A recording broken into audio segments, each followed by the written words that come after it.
April 1945, Germany. A German town had just surrendered to the Third Army.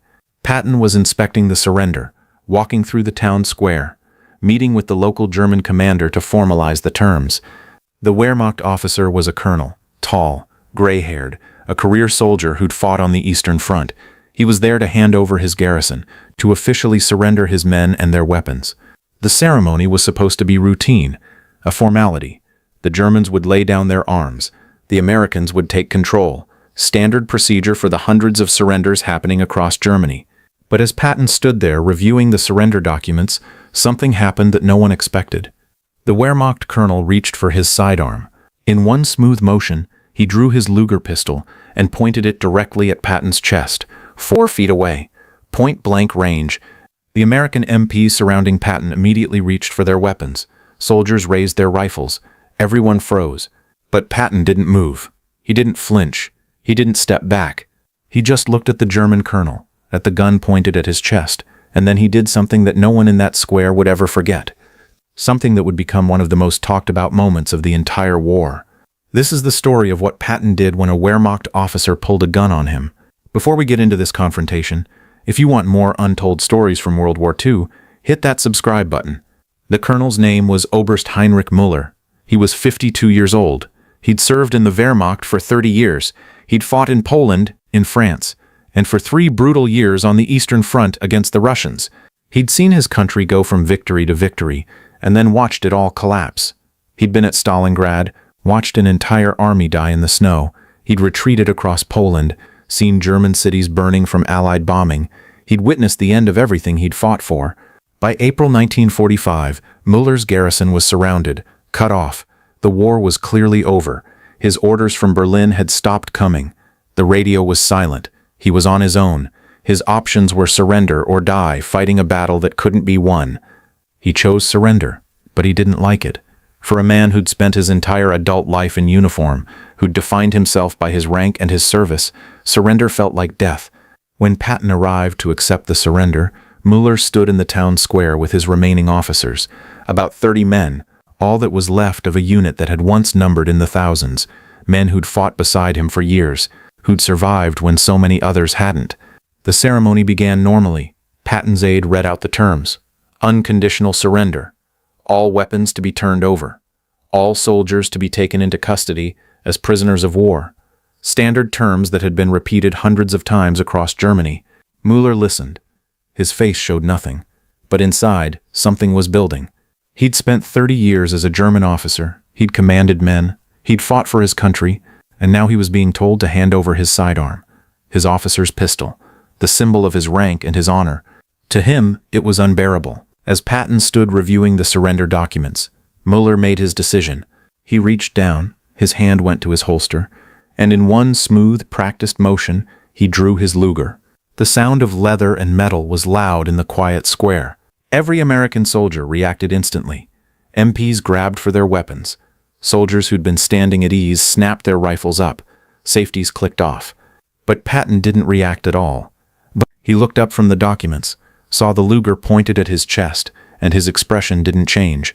He didn't reach for his own ivory-handled revolvers. He didn't call for help. He didn't order his men to shoot. He just stood there, 4 feet from a loaded pistol, and looked at Müller. The silence stretched. Every second felt like an hour. Müller's hand was steady. The gun was aimed directly at Patton's heart. One squeeze of the trigger, and the most famous American general in Europe would be dead. Finally, Patton spoke. "Are you going to shoot me, Colonel?" His voice was calm, conversational, like he was asking about the weather. Müller didn't answer, but his jaw tightened. "Because if you are," Patton continued, "you'd better do it now. My men have about 5 seconds before they cut you in half." It was true. At least 20 American rifles were now pointed at Müller. The MPs had their pistols drawn. One word from Patton and Müller would be dead before he hit the ground. But Patton didn't give that word. Instead, he took a step forward, closer to the gun. Now he was 3 feet away. "You're thinking about it?" Patton said. "I can see it. You're wondering if killing me would be worth dying for, if taking out one American general would somehow change how this war ends." Müller's face showed nothing, but the gun didn't waver. "Let me save you the trouble," Patton said. "It wouldn't. The war is over. Germany has lost, and killing me won't change that. All it would do is get you shot and make your men watch you die for nothing."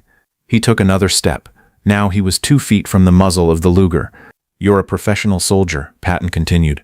30 years in uniform. Eastern Front veteran. You know how this ends. You know what happens when you point a gun at a general surrounded by his own men. You've been in enough fights to understand the mathematics. You might kill me, but you'll be dead 3 seconds later, and so will some of your men when my soldiers start shooting. Is that what you want? More of your men dying in the last days of a war that's already over?" For the first time, Müller spoke. His English was good, precise, learned before the war when Germany still had relationships with the wider world. "You ask if I will shoot you. Perhaps I should ask why I should not. You have destroyed my country, burned our cities, killed our civilians, and now you come to take even our honor." "Fair question," Patton said. "Here's your answer. Because you're not a murderer, you're a soldier. There's a difference." "Is there? I have killed many men in this war. In combat. That's different. But right now we're not in combat. This is a surrender ceremony. You pull that trigger, you're not a soldier anymore. You're just a man who shot an unarmed officer during a truce. That's not warfare. That's murder." Müller's hand tightened on the pistol. "You speak of honor, of what is proper for a soldier, but you ask me to surrender my sidearm. You ask me to give up the symbol of my rank, my honor." "I'm not asking you to give up your honor," Patton replied. "I'm asking you to accept reality. The war is over. You lost. That's not dishonorable. That's just how wars end. Someone wins, someone loses. You fought hard. You fought well. But fighting well doesn't change the outcome. Germany surrendered. The Wehrmacht surrendered. And now you're surrendering. That's not shame. That's survival. Easy for the winner to say. You think I haven't lost?" Patton's voice had an edge now. "I've lost men. Thousands of them. Good soldiers who died following my orders. Boys who should be home with their families right now. You think that's easy? You think I don't carry every single one of their deaths? Winning doesn't mean you didn't lose something." He gestured at the ruins around them. "This war has cost everyone. German, American, Russian, British. Everyone has lost something. The only question now is whether we're going to add more bodies to the count, or whether we're going to be smart enough to stop." Müller was silent for a long moment. The gun was still pointed at Patton, but something in his expression had changed. "You do not understand," he said finally. "For 30 years, I have been an officer of the Wehrmacht. My pistol is not just a weapon, it is who I am." "No," Patton said quietly. "It's what you were. What you are now is a soldier who has to decide whether he's going to die for a piece of metal, or whether he's going to live to go home to his family." "I have no family. They died in the bombing of Dresden." The square was completely silent. Even the American soldiers had stopped moving. "Then don't die for nothing," Patton said. "Your family is gone. The war is over. Your country has surrendered. Pulling that trigger won't bring any of them back. It'll just add your name to the list of men who died in the last days of a war that was already lost." For a long moment, nothing happened. Müller stood there, the gun still aimed at Patton's chest, his finger on the trigger, the weight of 30 years pressing down on him. Everything he'd been, everything he'd fought for, everything that was ending in this moment. Then, slowly, his hand began to lower. The Luger came down, inch by inch, the muzzle dropping from Patton's heart to his stomach to his waist, until it was pointed at the ground. Müller's arm hung at his side. The fight had gone out of him, not from fear, from understanding, from acceptance of what Patton had said. The war was over. This was over. This was over. Patton reached out, gently, and took the pistol from Müller's hand.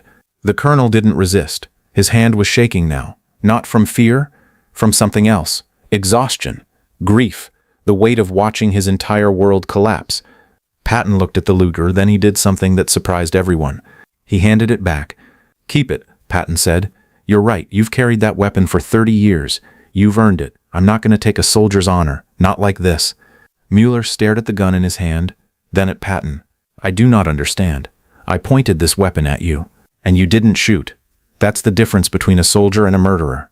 You had the chance. You made the choice not to. That takes more courage than pulling the trigger would have." Patton turned to his aide. "Make a note. Colonel Müller is to retain his sidearm. He's given his word that the fighting is over. That's good enough for me." The aide looked shocked. "Sir, regulations state that all enemy officers must surrender their weapons. This is—" "I don't care about regulations. This man just had a gun pointed at me and chose not to shoot. He had the chance to kill me, 4 feet away, point blank. He could have squeezed that trigger and I'd be dead, but he didn't. That tells me everything I need to know. He's not a threat. He's a soldier who's watched his world end. Let him keep some dignity. Let him walk away from this with something."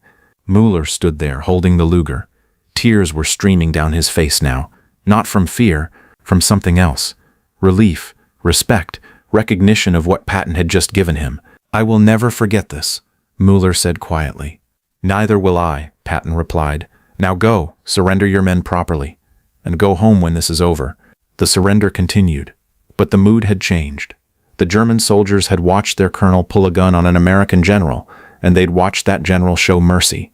Word of the incident spread quickly, through the Third Army, through the German prisoners. The story got bigger with every telling. Years later, military historians would debate what happened in that square. Some argued Patton had been reckless, that he'd risked his life unnecessarily, that the colonel should have been disarmed and arrested. Others pointed out that Patton's decision had prevented a bloodbath. If he'd given the order to shoot, Müller would have died, but so might others. In the chaos, in the confusion, American soldiers might have been caught in crossfire. German officers might have tried to defend their commander. The entire square could have erupted into violence. Dozens could have died in those final days of the war. Instead, Patton had talked a desperate man down. He'd recognized that Müller wasn't trying to start a fight. He was trying to hold on to the last piece of his identity as a soldier, and Patton had given it back to him. As for Müller, he kept his word. He surrendered his men properly. No resistance, no more drama. He went to a POW camp quietly, and when the war officially ended a few weeks later, he went home to a Germany that no longer existed. The country he'd fought for was gone. He never spoke publicly about that day, but his family later said he kept that Luger for the rest of his life, not as a weapon, as a reminder of the day an American general showed mercy to a defeated enemy. What do you think? Was Patton right to let Müller keep his weapon, or was it too dangerous? Let us know in the comments below. And if you want more untold stories from World War II, make sure you subscribe, because sometimes the most important moments in war aren't the battles.